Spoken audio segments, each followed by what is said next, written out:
Oi, Ivan.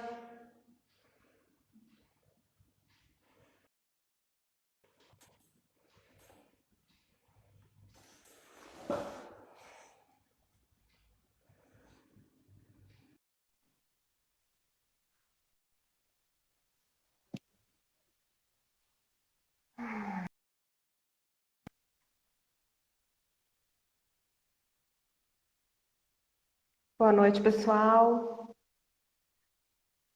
Daqui a pouquinho a Evelise está aqui com a gente. Noeli, saudade de você.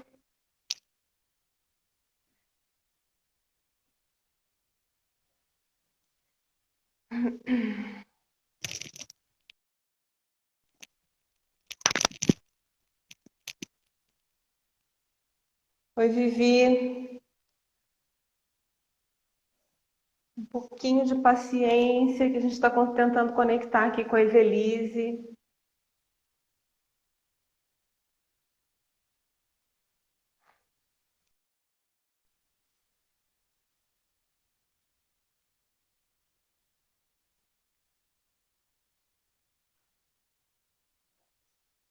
Esse horário é realmente muito concorrido, né, gente?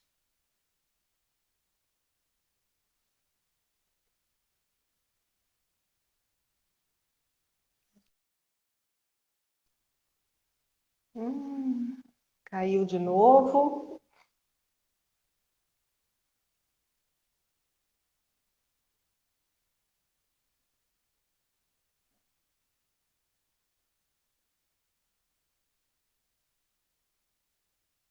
Vamos ver se agora vai. Ó, quase.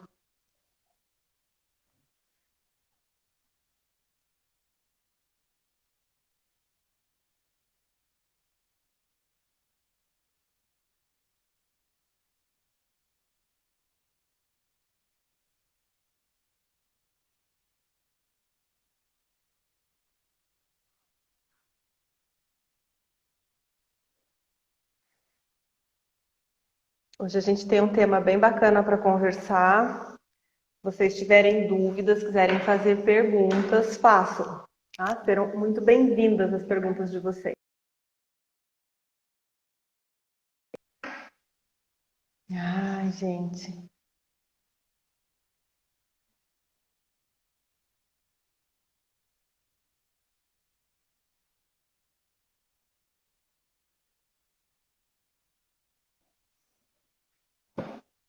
Oi, Augusto.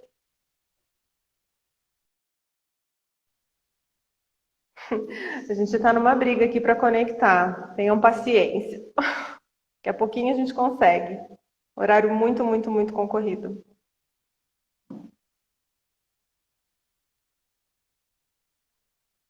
Oi, Michele. Que delícia você por aqui.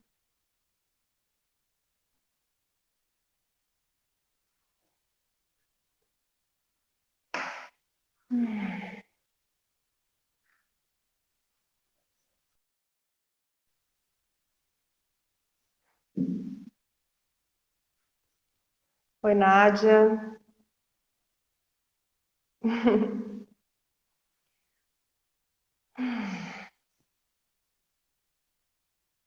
Oi, Vanessa.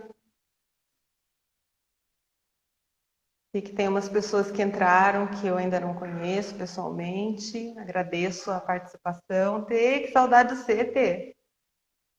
Vamos ver se agora a gente consegue. Torce aí, galera. A gente tem muito, não pode perder nem um minutinho. Ai, não deu de novo.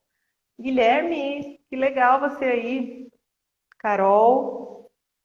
Então, para quem está entrando agora, a gente está aqui na luta para conectar com a Evelise. É um pouco difícil por causa do horário, mas a gente vai conseguir.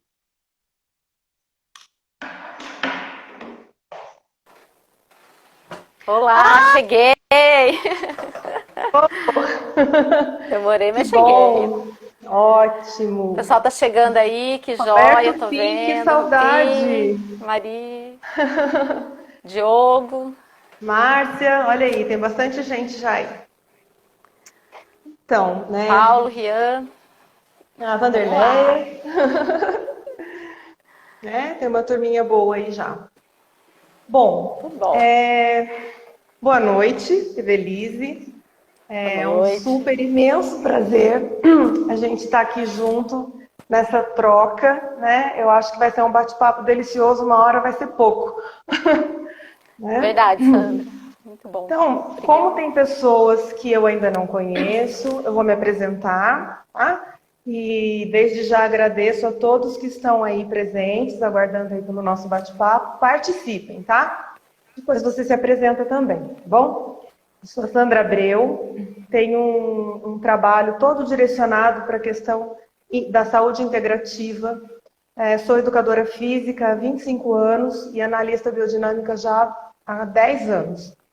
Trabalho com a massagem biodinâmica, trabalho com o método Pilates, trabalho com prescrição de exercícios, mas sempre com esse olhar cuidadoso do integrativo. E a Evelise é a minha super parceira na psicologia biodinâmica, nos nossos projetos, nos nossos cursos.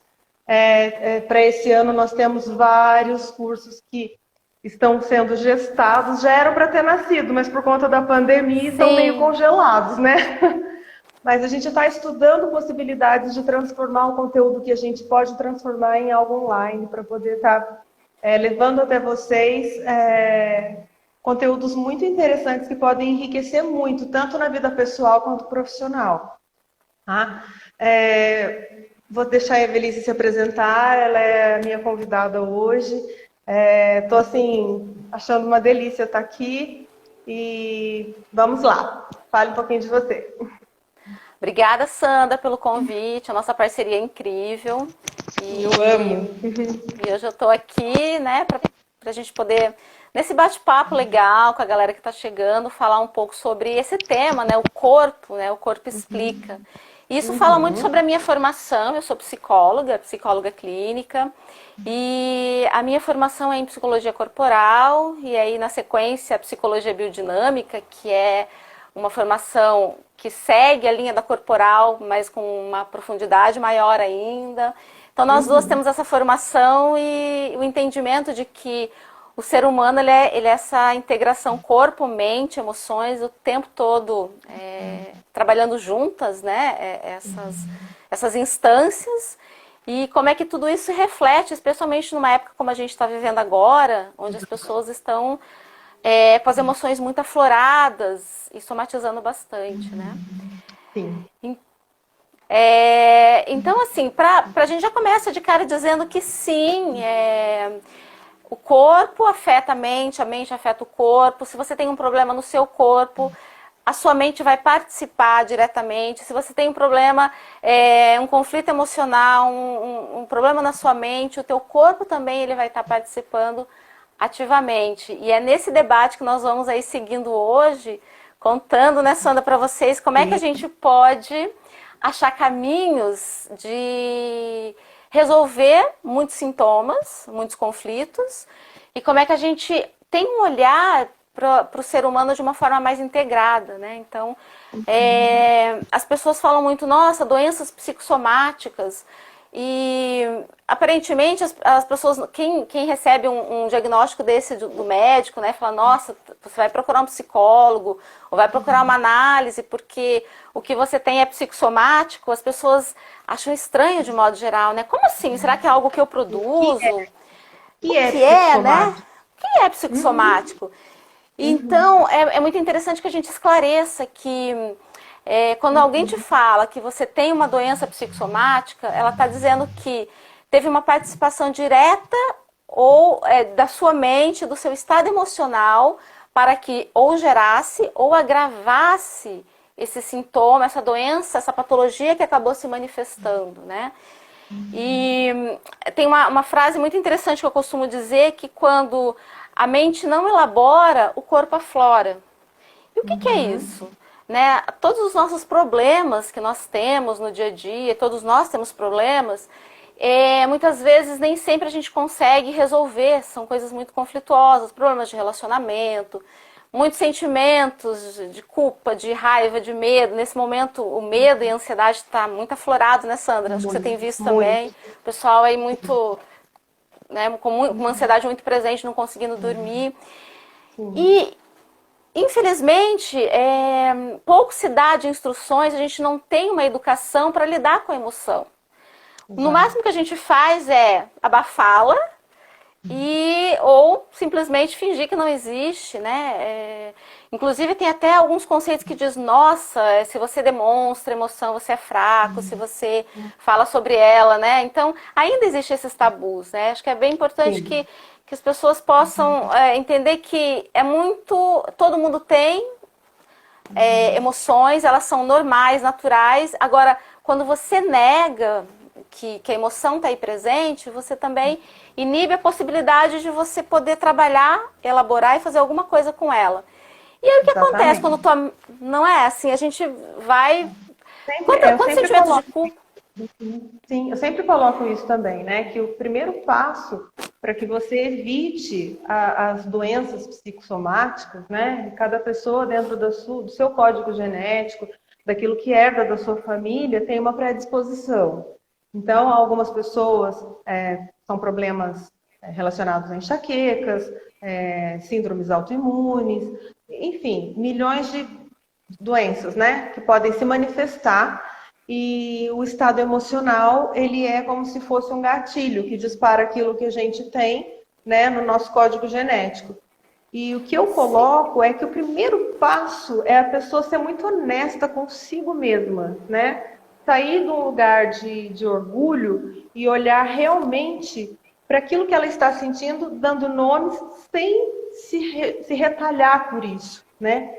Tem algumas emoções que são consideradas emoções ruins, como a raiva, por exemplo, Raiva, e na verdade a raiva é a grande medo. força motriz, né? O medo ele é um grande sinal de alerta, mas ele não pode tomar nossa frente. Então, à medida que a gente consegue dar nome para aquela emoção, para aquele sentimento, a gente já consegue elaborar um pouco mais isso, e isso vem menos para o corpo, não é? Porque, assim, de um modo geral, nós não somos só o corpo físico, né? O corpo físico, ele é a forma que eu me apresento para vocês e vocês se apresentam para mim.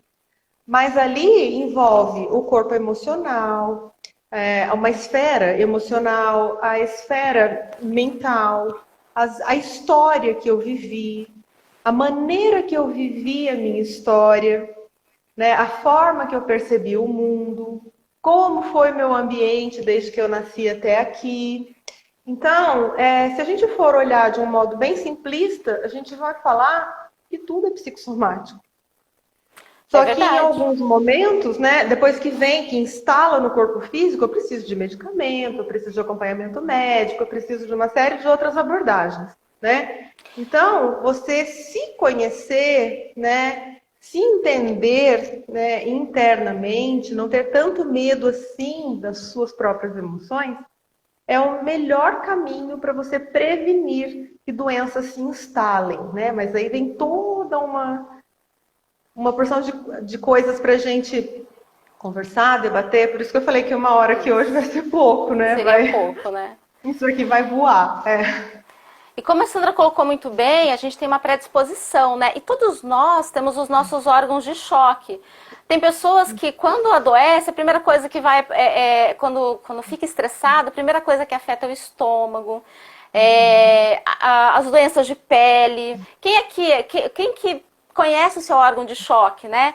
Quem é que já Sim. não, que não teve aquela dor de cabeça no momento de estresse? E para cada um, vai para um lugar que tem uma predisposição maior para essa patologia, esse sintoma se manifestar. Mas como essa Sim. história do autoconhecimento que a Sandra está falando, a gente tem que aproveitar muito o sintoma para você entender que o sintoma é um caminho que ele pode te guiar para você perceber o que não está legal na tua vida, o que você É o fio precisa. condutor, né? É o fio condutor, assim, o que você precisa mudar que esse sintoma, em vez de você olhar para ele com uma forma, nossa, mas por que eu, por que para mim, por que isso está acontecendo? Você para e se pergunta, o que está acontecendo na minha vida que eu não estou satisfeito? O que eu posso mudar na minha vida para que eu possa ficar mais feliz? e, consequentemente, o sintoma vai desaparecer. E aí, eu acho que é bem importante a gente entender como é que tudo isso acontece no nosso corpo, como é que tudo isso vai se processando. Como eu falei para vocês, quando a mente está muito sobrecarregada, o corpo fala para ela assim, olha, manda para cá um pouquinho que eu vou dividir com você. Pra Então, não pirar no cabeção. exatamente, para você é um jeito de organizar para que a gente não surte, né? Não entre num colapso. Aí é por isso que vem o sintoma para o corpo. Mas acho que a gente pode olhar um pouco lá para o Freud, da psicanálise, como é que ele fala, ele faz a leitura de como é que a gente estrutura tudo isso, né? Então, o Freud coloca que nós temos 3 instâncias psíquicas, né? Que é o id, o ego, o superego. Alguém aqui já ouviu falar sobre, quem não é da área, sobre essas instâncias, id, ego, superego? Eu vou falar de um jeito bem claro aqui. Eu acho que tem uma imagem que faz um belo gancho que todos já viram em algum momento, que é o iceberg, né? Aquele iceberg que tem a parte que a gente enxerga, né? Representando a nossa consciência, e depois o pré-consciente e o inconsciente, né? Esse é um modelão que todo mundo conhece. E aí, a partir disso, aí, né, fica mais fácil de situar, né? Vamos falar Exatamente. um pouquinho dessa um bom guerra exemplo aí. que a Sandra trouxe dessa guerra é que nesse iceberg tem uma parte que fica lá embaixo, imersa no mar, que é o nosso inconsciente. Que tudo aquilo que a gente, os traumas que nós vivemos, todos os nossos desejos, as nossas vontades, que muitas vezes a gente não necessariamente consegue aplicar ou satisfazer, estão no nosso inconsciente. Então, esse lado é onde mora o id. O id é aquele lado assim, que ele só busca o prazer, ele quer a satisfação imediata. Como? Puro desejo. Puro desejo. O id, ele está o tempo todo dando sinais ou pulsando para que o desejo, a satisfação aconteça. Porém, quando você vai crescendo, a criança ela é muito conectada com o id, né? Quando a criança quer alguma coisa, ela quer na hora. Ela não tem espera.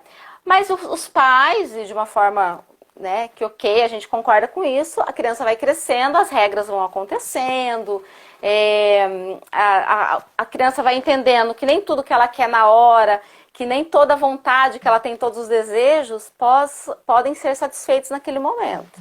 E aí vai entrar a escola, vai entrar os pais, a educação. E aí que a educação, as regras, tem um nome que o Freud deu de superego. Então vocês imaginem, tem um lado seu que deseja muito e tem um lado seu que você entendeu que não pode. Por quê? Naquele momento não pode. Ah, tá, sim. Falar, Sandra. Posso fazer um gancho? Tem uma pergunta da Michelle aqui que encaixa exatamente nisso que você está explicando. Ela está perguntando, o que fazer quando temos que mudar algo muito necessário no dia a dia, como a profissão, por exemplo? Como mudar sem sofrer culpa? Olha que pergunta show, né? Tem tudo a ver com esse mecanismo que a Evelise acabou de falar. Você tem aquele desejo que mora no seu id de mudar sua profissão, né? Só que lá no fundo você fica, mas se eu mudar, as pessoas que eu já cuido, as pessoas que eu já atendo, aquilo que eu já faço, todos vão ficar contra mim, todos vão me retalhar. Como eu posso seguir um desejo? Como eu posso, né? Vem milhões de perguntas. Assim, isso é um tema bem legal para trabalhar num processo analítico. Para a gente entender onde é que a sua criança ficou amarrada, olhando para a censura normalmente relacionada à figura dos pais ou dos cuidadores. E, entre parênteses, não estamos procurando culpados, estamos procurando solução. Tá? Todos os pais e as mães erram, nós também erramos, né? Graças a Deus. Faz o melhor que pode, né, Sandra? A gente faz o melhor que pode. Então, assim, e hoje a gente ainda tem inúmeros recursos, hein? Nossos pais não tiveram nada disso. Então, é muito comum a gente chegar na meia-idade e falar, o que eu fiz da minha vida? Né? Será que essa é a minha profissão?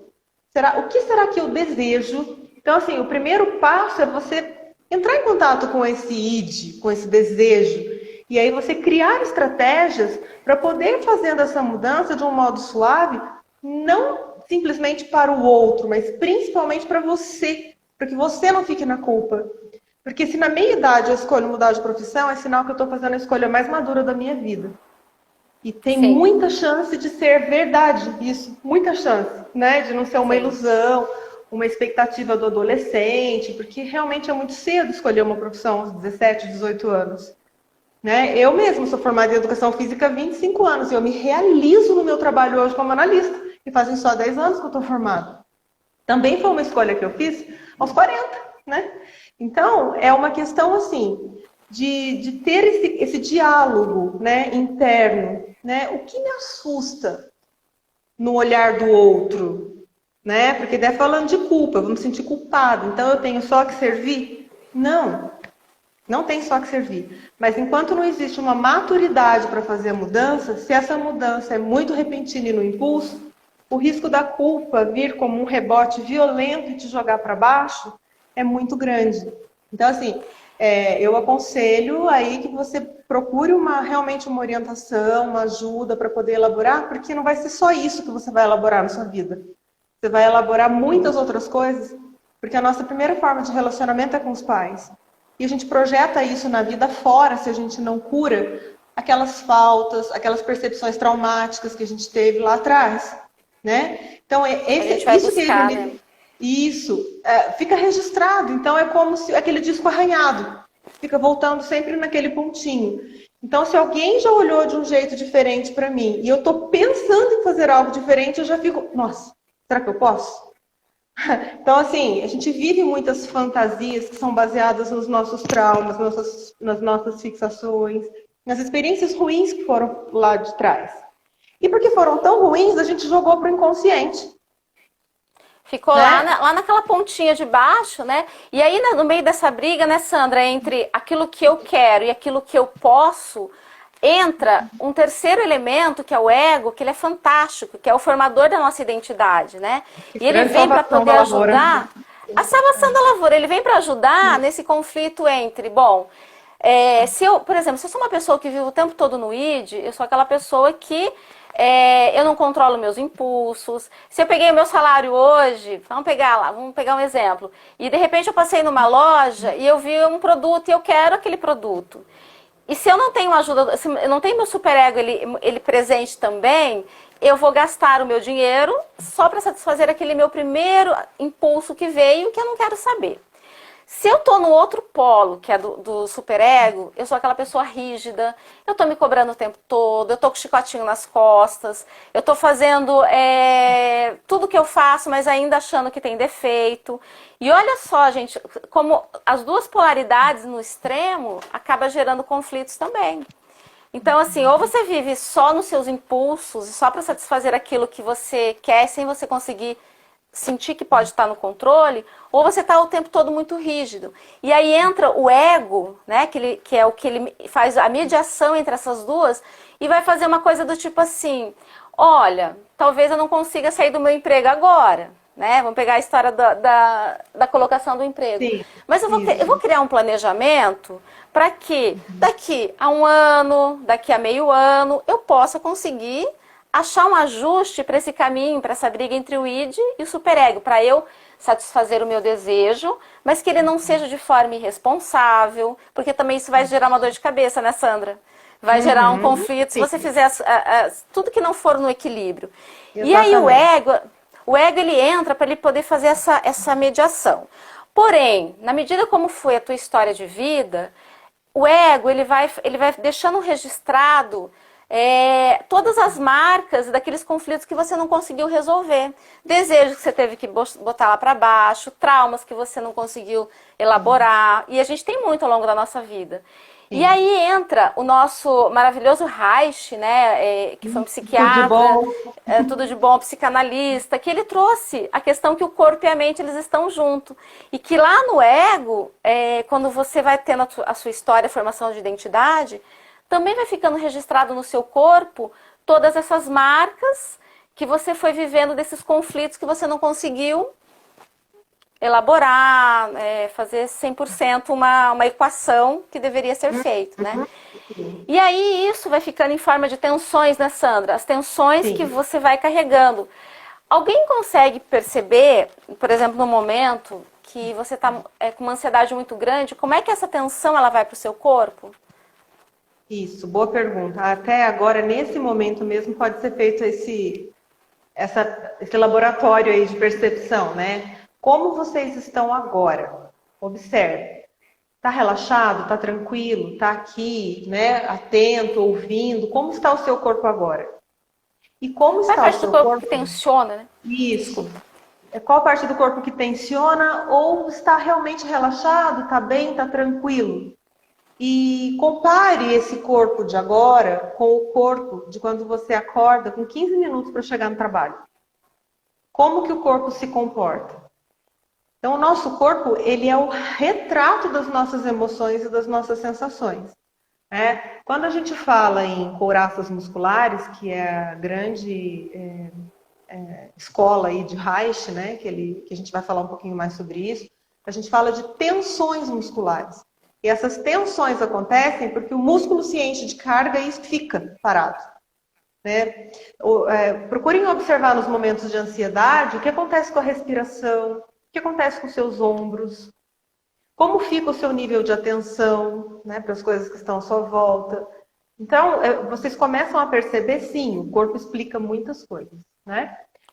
Um ombro para cima, retesado, ele vai explicar, por exemplo, que a pessoa está tensa, está ansiosa. Agora, o porquê disso é muito diferente para mim e para a Evelise. É muito diferente para mim e para você. É muito diferente para você e para o seu parceiro. Porque cada corpo, cada pessoa, cada história é um universo. Não diga. Não, vai até 7h30. Ah, tá, desculpa. Achei que era. Então, nesses dias tensos, o pescoção vai tensionando, coisas. Costas reclamam nos dias mais tensos. Sim, a Luciana teve essa percepção. E isso é muito comum mesmo. Só assim, dando uma viajadinha um pouco para cima, né, do que é o nosso corpo aqui, a gente também precisa saber que nós estamos sujeitos ao peso do inconsciente coletivo. Então, a gente acaba captando também algumas coisas, porque o mundo inteiro está num momento de medo. Então, nós estamos num momento onde o medo, o nosso medo existencial, cada um tem o seu, né? Um que grita mais que o outro.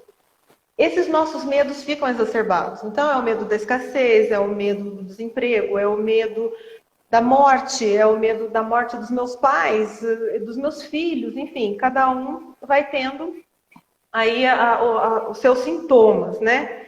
Então, é bem importante, isso também é bem importante que a gente tenha noção.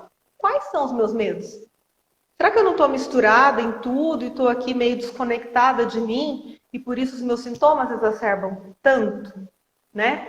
Porque até aqui a gente está falando que o corpo explica as emoções que a gente sente, tá? Existe uma outra forma da gente olhar para esse tema, olhando para o arranjo corporal e para as couraças e para as tensões, para dar uma pista de como essa pessoa funciona na vida.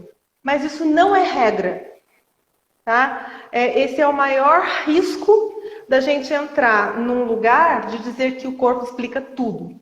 O corpo explica o que você está sentindo.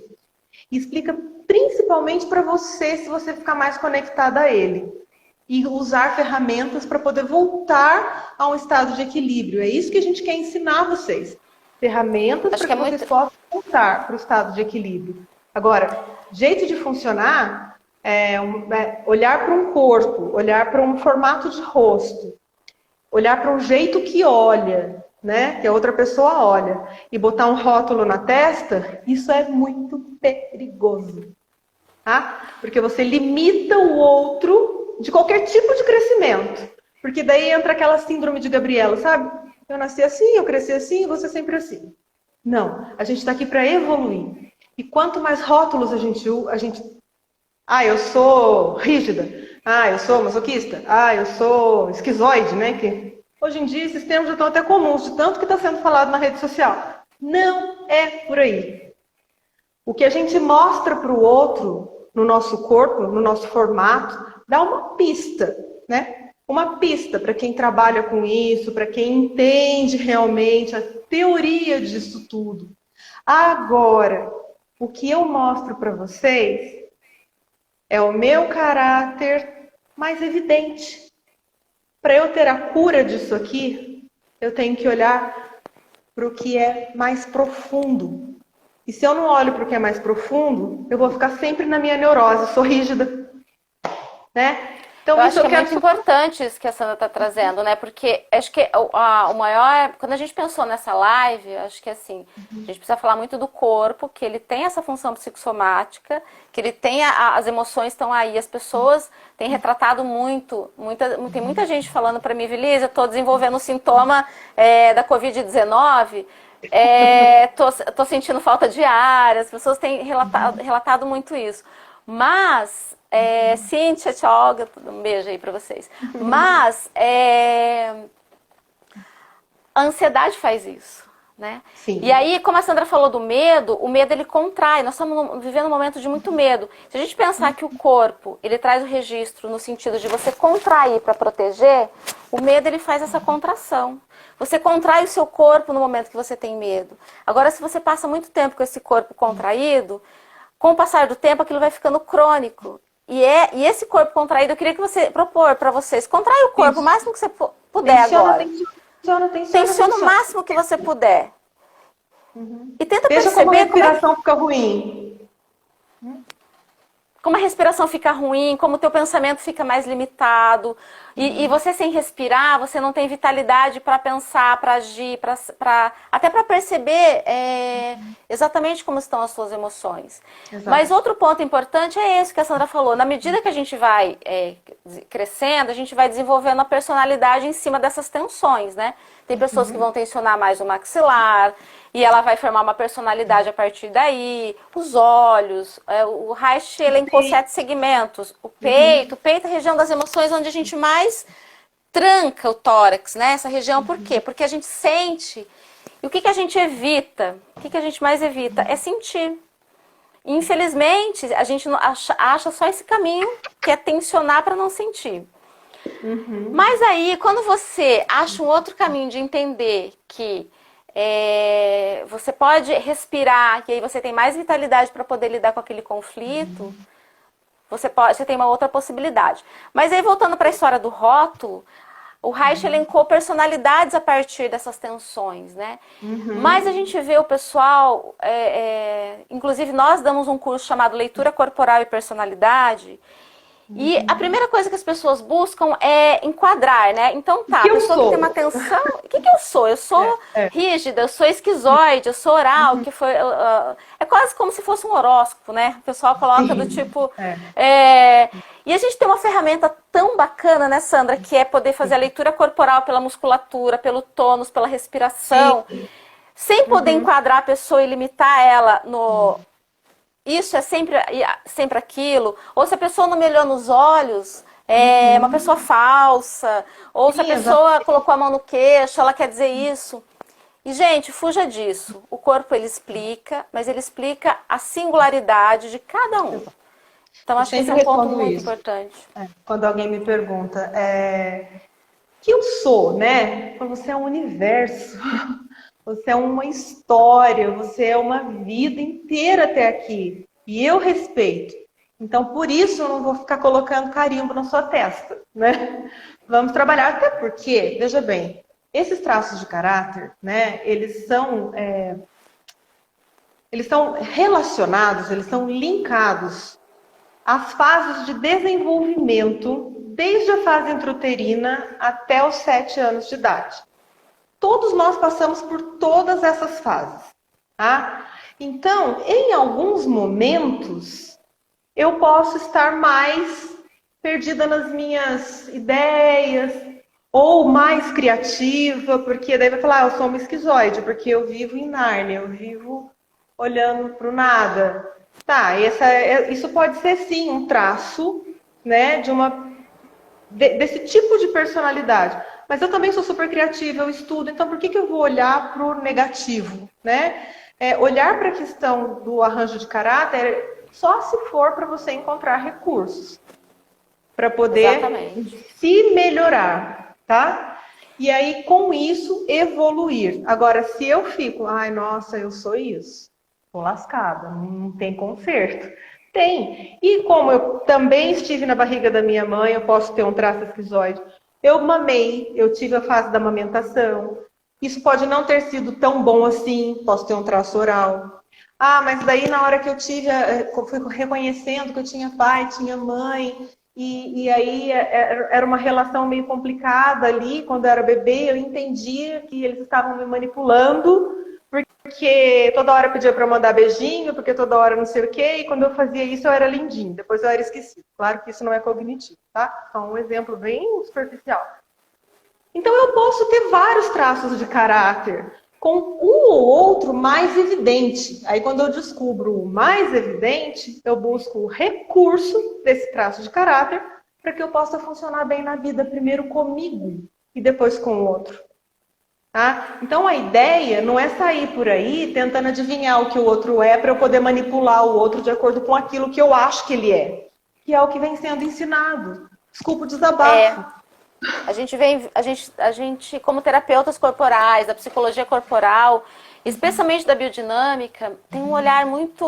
O próprio Reich, que é o autor da psicologia corporal, ele tem um olhar muito positivo para o ser humano. A gente olha para aquilo que está saudável, para aquilo que tem potencial para poder desabrochar. E esse é um dos conceitos, né, Sandra, da personalidade primária, que apesar desse conflito entre id, ego e superego, tem uma camada que chama-se personalidade primária, outros dão nome de essência, os junguianos dão nome de processo de individuação.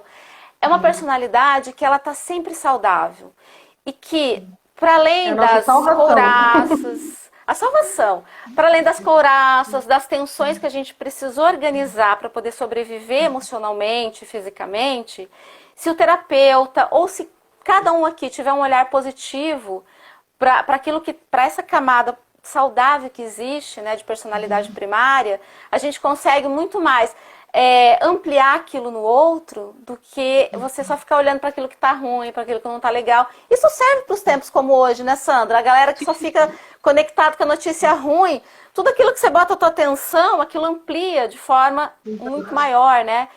Seja um pensamento que você coloca lá e fica martelando, seja uma notícia ruim, o tempo todo conectado com medo, né? E aí o que vai acontecer?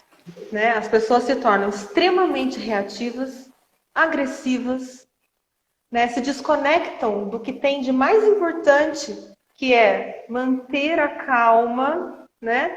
Se misturam com a dor e com a questão política, é algo que está realmente me assustando. Claro que a gente está vivendo um momento único, complicado, mas então por que não, para a gente aqui que não tem como mudar o que está acontecendo lá, por que não se recolher em oração?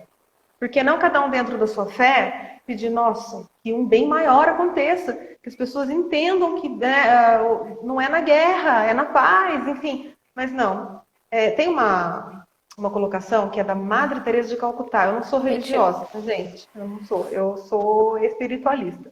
Mas essa colocação, ela é fantástica. Não faço passeata contra a guerra. Eu faço passeata a favor da paz. Isso fez um eco no meu coração quando eu ouvi a primeira vez.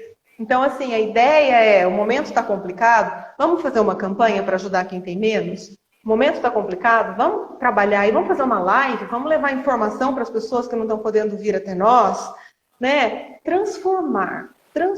Esse é sempre o caminho. E é assim que a gente tem que olhar também para a nossa essência. Tá? A nossa essência ela foi distorcida por conta da gente, de tudo que a gente sentiu, que a gente percebeu, que a gente entendeu enquanto estava na nossa fase de desenvolvimento. E agora, como adultos, nós temos recursos para olhar para essa história com a intenção de ressignificar e de cuidar, né? Hoje nós somos os nossos pais, né? As nossas mães. Nós temos essa capacidade. Que bom que existem recursos. E assim, existem várias técnicas. A Mônica escreveu aqui que o EPASE é uma técnica que ela trabalha. Ela trabalha aqui em Taubaté e em Pinda. Que é incrível para ajudar você também a se identificar nas suas tomadas de decisão, né? É uma outra ferramenta. Tem algumas pessoas que não se encaixam com um trabalho mais analítico, mas com algo mais focal, se encaixam e existe ferramenta para isso, né? E a gente Só vai... aproveitar aqui um restinho, falar Vanessa, que ela fez 2 vezes uma pergunta ali e não coube aqui, sobre as cãibras. Toda manifestação no corpo, como a gente falou no começo, é uma manifestação que começa nos pensamentos, na emoção, nos sentimentos e que não foram elaborados. Às vezes a cãibra nem biologicamente, fisiologicamente tem uma resposta. A cãibra é isso. Não. A cãibra pode ser por vários motivos, né? Então, assim, a gente não tem aqui um manual para dizer cãibra é isso, dor no joelho é aquilo.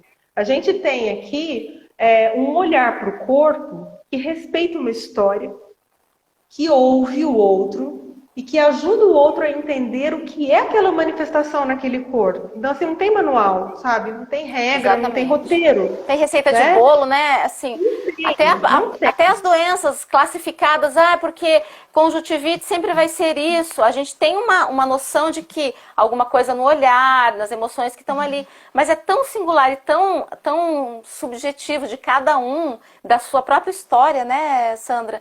Que eu acho que é esse o esclarecimento, né? Não dá nem para a personalidade estanque, nem para a doença, né? Toda doença do estômago vai ser isso ou aquilo. Nossa, né? não. Isso tem a ver com a experiência dessa pessoa ao longo da vida. Claro, como a gente falou no começo, tem a ver com a herança genética, né? Tem a ver com órgãos de choque. Os órgãos de choque, a maneira que eu vi a minha família se comportar, né? Aquilo que eu herdo do meu clã, falando de um jeito mais sistêmico e maior, né? É muito comum, às vezes, você fala, nossa, mas essa menina, ela sorri igualzinho a bisavó dela, e aquela menina nunca viu a bisavó. Nossa, ela tem uma mania de fazer assim no cabelo, que era do avô, e ela nunca viu o avô, né? Então, tem uma relação, assim, muito maior do que a gente pode imaginar. Então, não coloquem rótulos. Não sigam manuais. É como sonho. O sonho, o que eu sonho? Se eu sonho com o mar, tem um significado para mim. Se a Evelise sonha com o mar, tem um outro significado para ela. Né? Não dá pra dizer, olha, eu sonho com o mar, eu fui lá na internet, conecta, a gente faz. As pessoas, de modo geral, fazem isso. Vou lá ver na internet o que significa, né? E aí já traz pronta aquela informação. E quantas minhoquinhas que ficam na cabeça a partir de revelações prontas como essa, né? Então, o nosso cuidado, né, Sandra, olhem para o corpo, cuidem da vitalidade, tem uma relação muito grande da imunidade com o hormônio cortisol, que é do estresse, né? Essa adrenalina que a gente carrega e precisa dela para começar uma segunda-feira, para começar um projeto, mas depois você precisa fechar a curva, como o Reich diz, de chegar em casa, fechou o dia, relaxa. E muitas vezes a gente não consegue fazer isso, né? Então, a gente precisa achar esse equilíbrio, né? E se isso for frequente, você vê que você está o tempo todo, a gente chama de simpaticotonia, né? Ativa o sistema nervoso autônomo simpático. Fuga ou luta. Não consegue relaxar? Está na hora de procurar uma massagem, está na hora de procurar uma atividade física, está na hora de procurar uma terapia, né? Porque o nosso organismo necessita de reaprender a se autorregular. Tá? Porque a autorregulação é tudo que a gente acredita num processo terapêutico. E nós, como terapeutas, vamos facilitar para que vocês entendam qual é o seu caminho de autorregulação, porque é diferente do meu. Tá? A gente só facilita e vocês descobrem.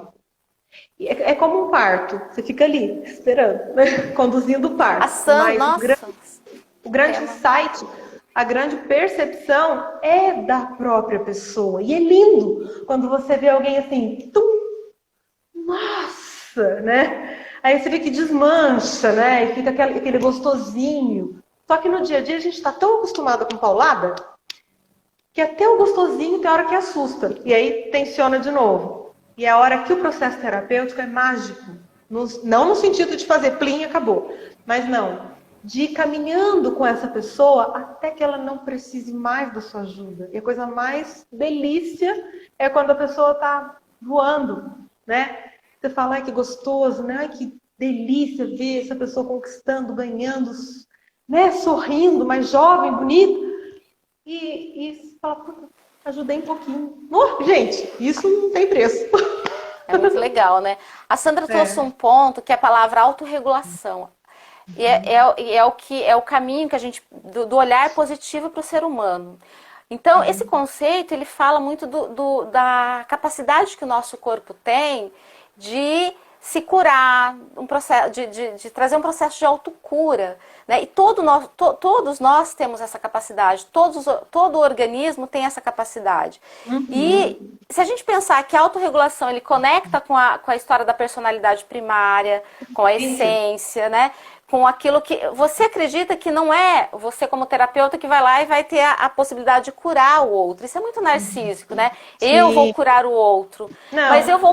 eu vou possibilitar segurança, né? Tanta segurança para que ele consiga entrar em contato com as dores, com as feridas emocionais, com os conflitos que aconteceram na vida dele, que essa musculatura ela vai relaxar, que esse sintoma ele vai podendo se desfazer na medida que ele ressignifica a sua história, e tudo isso via corpo, integrado com as emoções e com todo esse processo que vai acontecendo junto, né, Sandra? Sim. E, é muito importante que a gente pense que, por exemplo, o medo, ele é uma contração, né? Se a gente pegar o Uhum. medo, contrai. Tô falando bastante do medo porque eu tô vendo que essa emoção ela tá muito presente agora com as pessoas, né? Mas tem muitas emoções aí. O medo você contrai. Aí esses dias me perguntaram, qual é a melhor forma, Evelise, de você trabalhar com o medo? E aí o que eu digo, eu disse e digo para vocês é a segurança. Porque por mais que você tenha tensão, e muitos terapeutas corporais trabalham só dissolvendo a tensão, se você não possibilitar um lugar de segurança, seja terapêutico, Uhum. seja da pessoa entender que ela pode já colocar os seus desejos em ação e esse lugar está seguro, toda Uhum. segurança vai trazer um afrouxamento muscular que o organismo sozinho ele vai conseguir achar essa autorregulação de novo. Então, esse trabalho é um olhar muito especial que eu, a Sandra, os terapeutas biodinâmicos, a Luca Lazans está aí também super trabalha dessa forma, né? É um Quero olhar conhecer muito essa galera de positivo. Curitiba, aqui, viu? Galera de Curitiba, um beijo aí para todo mundo, Paraíso do Norte que está aí, obrigada, pessoal. Então, assim, esse olhar é muito positivo e que ele é muito esperançoso, né? Que assim, uma vez Sim. que você tem por mais perverso que seja a pessoa, por mais sintomas, por mais patologias, por mais doente emocionalmente que ela seja, se você olhar para esse olhar positivo. E eu vou contar para vocês que eu aprendi a fazer isso muito num trabalho que eu fiz num projeto chamado Trupe da Saúde, que eram palhaços que iam para os hospitais. Ai, Então, lindo. eram atores de palhaço, chegavam nos hospitais, eu era a psicóloga do projeto, no sentido de trabalhar com os atores. Só que chegava lá, Pequeno Príncipe, quem é de Curitiba sabe, chegava lá, a enfermeira de cara falava: nem adianta, as crianças hoje estão todas doentes. E de fato, né, tinha criança muito debilitada, pais. Mas se o palhaço, o ator, ficasse só conectado com a informação da doença, com aquilo que não estava saudável, ele chegava lá e não conseguia fazer o trabalho. Então, às vezes, Exatamente. assim, era um resquício daquilo que estava saudável no paciente, que a criança chegava lá e ele aproveitava aquele pontinho que ela estava dando e ampliava aquilo numa brincadeira, num processo. E é o mesmo olhar, né, Sandra, que a gente faz para o paciente Sim, também. sim, Para com além do certeza. carimbo do rótulo. E na verdade, assim, né, quando a gente fala, né, do processo terapêutico em si, que você falou do ambiente seguro, eu acho isso muito importante colocar, porque assim, é claro que é importante que a gente expresse as nossas emoções e os nossos sentimentos. Mas quando a gente está desconectado, a gente começa a conversar com as pessoas e falar o que está acontecendo e vazar, e fica aquela coisa, uma fala totalmente desconectada, pedindo pelo amor de Deus para o outro resolver, né? Isso nunca vai trazer autoconhecimento. Quando a gente está em alguns momentos da vida, né, a gente precisa muito de uma escuta qualificada, de uma escuta sem julgamento, sem crítica, sem a intenção de dar conselhos, mas de ajudar o paciente a se ouvir, porque ele também não se ouve. Ele fica preso nos ruídos de tudo que está aqui de externo, do medo, da culpa, de toda a repressão que ele aprendeu a sofrer, né? Então, assim, eu queria indicar, já são 7h20, então, assim, eu queria indicar um livro para vocês, que é um livro que eu indico em quase todos os inícios de processo terapêutico aqui. E às vezes nem é na análise, é no Pilates. Chama-se O Cavaleiro Preso na Armadura. Eu tenho esse livro em PDF. Se alguém quiser só me chamar no direct aqui ou no WhatsApp, eu envio o PDF, tá? Ele é um conto fininho, rapidinho de ler. É tão maravilhoso esse conto. Se você ler hoje e ler daqui a um ano, você vai ver que você vai perceber coisas totalmente diferentes. Porque o conto, ele faz uma curva, né, no inconsciente. E vem de bandeja lá com uma resposta, com um insight, com uma percepção. Nesse livro, a gente começa a entender um pouco que para você dissolver essas couraças que foram montadas, né, ao longo da sua vida e que fazem com que você haja e reaja como vem agindo e reagindo, que nem sempre é a forma mais saudável, nem para você, só tem um caminho: conectar-se com você, com a sua essência, com os afetos, com as emoções, com tudo que foi vivenciado, guardado, que ficou escondido, que você foi colocando uma armadura aqui, outra ali, outra lá, né? O livro ele mostra, né, dentro de uma grande brincadeira, uma metáfora, o que é o verdadeiro processo de autoconhecimento. É lindo, né? Quem quiser é só me chamar, tá? E assim, como a gente falou muito das tensões e falou muito do medo, que é uma energia que prende e que prende na inspiração, porque é o, né? Segura? O que eu vou orientar vocês, né? Que façam muitos. O nome do livro é O Cavaleiro Preso na Armadura, Luciana. Eu tenho. Se você quiser, é só me chamar que eu te passo o PDF. O que eu vou orientar vocês? Que antes de dormir, sentem-se confortavelmente, respira, contando até 4 e solta o ar, contando até 8. Acabou de soltar o ar, segura um pouquinho esse vazio, sente o seu corpo pedir para o ar entrar. Inspira, contando até 4, solta o ar, contando até 8. E sempre que soltar o ar, observa o ombro abaixar, tá? Faça umas 10 respirações. Se for possível, quando você terminar de soltar o ar, faça um agradecimento pela vida, agradecimento pela casa que você tem, porque você está saudável, pelo seu parceiro, pelo seu animal de estimação, o que você tiver. Porque se você leva a sua vibração para a gratidão, e o medo bate mais devagarinho, né? Isso já é uma ferramenta, né? Uma boa leitura, o exercício respiratório. E procurem observar que quando vocês respiram bem antes de dormir, vocês vão ouvir uns ronquinhos na barriga, né? E esses ronquinhos na barriga significa que você está desativando o sistema nervoso autônomo simpático do fugo-luta e ativando o parasimpático, que é para poder relaxar e dormir gostosinho, tá? Sem falar que você faz um comercial, né, entre o dia e a noite, e aí não mistura tudo, né? A chance de ter uma noite mais saudável, mais gostosa, mais reparadora é muito maior. Então, essa era a mensagem que eu queria deixar.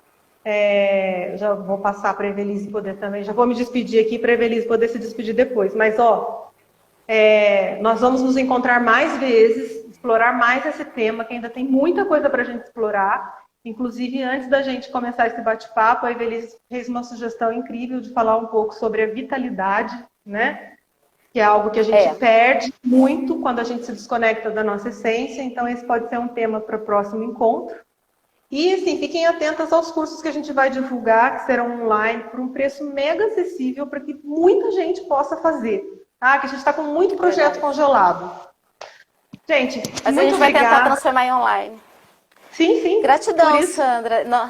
Né? Vamos lá, vamos tentar. Você é minha irmã de alma. Muito obrigada por estar aqui comigo, tá? Agora passo para você aí a fala, tá?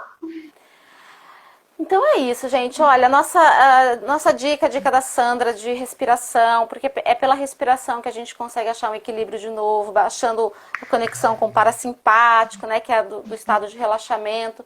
E o relaxamento, ele é oposto ao medo, né? Ele é oposto à tensão. Então, quanto mais você conseguir achar caminhos que te relaxam. Para algumas pessoas é respiração, que ela sempre relaxa. Para outras é ler um livro. Então, o que é que te autorregula? O que te faz bem? O que te traz uma sensação de paz? Então, essa é uma dica de buscar a tua autorregulação. E o outro ponto é, se for para acolher as emoções que você está sentindo nessa pandemia, nesse momento de tantas incertezas, acolhe a tua criança, né? Acolhe os medos que a tua criança está tendo aí, que está presente. Você é um adulto, mas muitas vezes você precisa acolher essa criança que tem medo do incerto, que tem medo da escassez, que tem medo da morte, e fala para ela que está tudo bem. Deixa o adulto, Sandra, Evelise, Lu, todo mundo que está aí, acalmar a sua criança interna para que esse medo também, ou essas emoções de tristeza muito grande, possa ajudar, não só nesse momento, mas em todos os outros momentos, né? Então, eu e a Sandra temos algumas ideias de fazer uma live sobre vitalidade, como é que a gente resgata a vitalidade nesse momento, ou em todos os momentos da vida. E o nosso curso de O Corpo e as Emoções, né, que vai sair, na verdade é um workshop, ele vai ser teórico-prático, né? A gente vai tentar fazer isso, tentar não, nós vamos conseguir fazer isso online, né? Essa parte prática que também a galera pode participar. Então, fiquem conectados, agradeço imensamente a participação de todo mundo. E a gente vai achando novas oportunidades aí de falar mais, né, Sandra? Obrigada, viu? Sim, muito obrigada pela parceria. Te amo. Obrigada Também, a todos. beijo. Tchau, Tchau, gente. tchau.